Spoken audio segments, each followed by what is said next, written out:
Today we're going to compare the Pixel 4 versus the 3a, so it's going to be a flagship versus a budget battle, and I think for the most of the video it's going to be exactly the same in terms of quality. Maybe the pictures might be a little bit better on the Pixel 4, but since they didn't announce anything new on the video side of the Pixel 4, I'm going to assume that's going to be mostly the same. So this is how it looks like during nighttime, and I'm in a part of the city where there's not a lot of building lights, so there's just a bunch of street lights, cars, and that's pretty much it.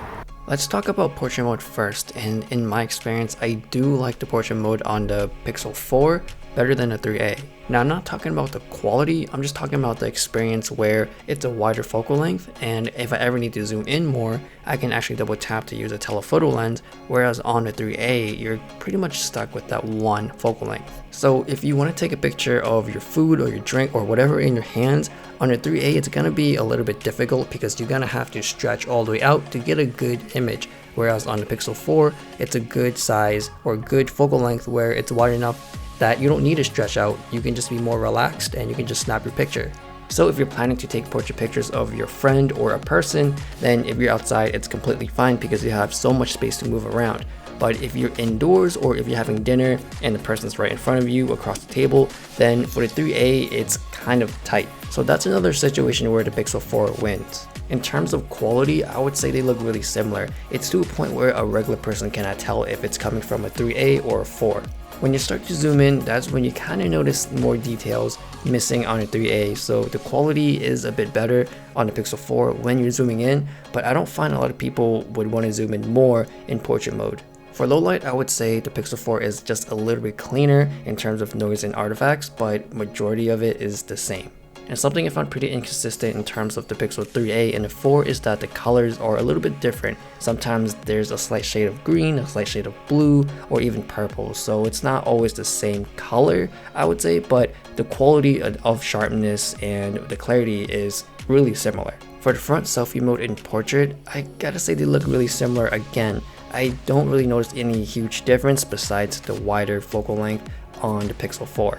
Not until it hits dark time, I would clearly say that the Pixel 4 seems like the winner here. Now, how about just regular photo taking, and by no surprise, they look similar again. And the inconsistency of the colors still applies to just the regular main camera, because sometimes you can see the bricks to be more red on one of the pictures, and sometimes in the shadows it's much more blue on the 3a, and it could be the same thing for the 4. And since the 4 has a telephoto lens, that is an advantage. But then again, if you zoom in with the Pixel 3a, they're pretty similar in terms of quality, but I would say it looks a little bit better on the 4, and of course you can zoom a bit more with the 4 as well. Now, coming from the 3a with just one single lens, is it something to upgrade for to get the telephoto lens on the 4? I wouldn't say it's really worth it. I would say the telephoto lens is more situational or more handy when you need it.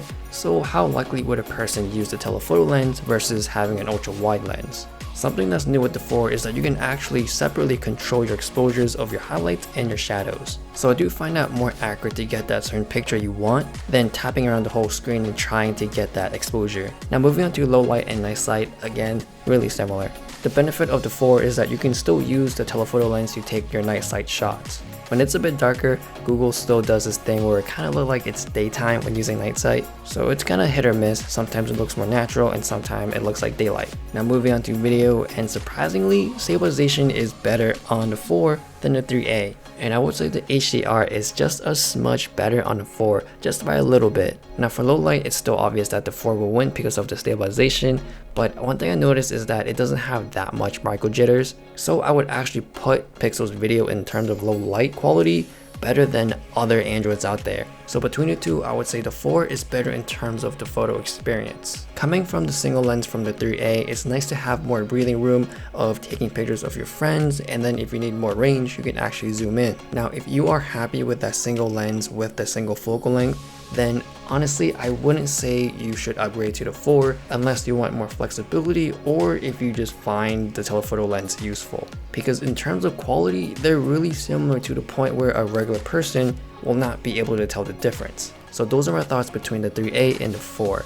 If you want to see more, subscribe because I am doing more comparisons with the 4 versus other phones. Follow me on Instagram. Thanks for watching, and I'll see you guys later.